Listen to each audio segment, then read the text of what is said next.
How to find your account and routing number on Alior Bank. In order to find your Alior Bank account and routing number, you can follow these steps. So what you want to do is, first thing first, you want to log in onto your account and tap on your specific account like your spending or savings, and next you want to select view account details to see both number.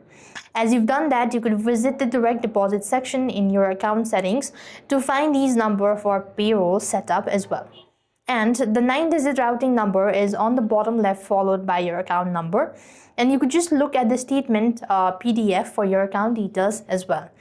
And if you cannot find one, it could be due to security concern as well. So you could either have to enter in a passcode, or you could have to press onto the I button, or some sort of verification. If you have enabled, then you have to complete it.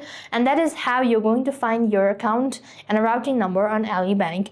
And if you don't want to use this app, then you could also use a checking or a checkbook, where you could find the number at the bottom of the checkbook in the left hand side corner. If you cannot find there as well, then directly contact support, let them know about it, and they can help you find your account and a routing number as well.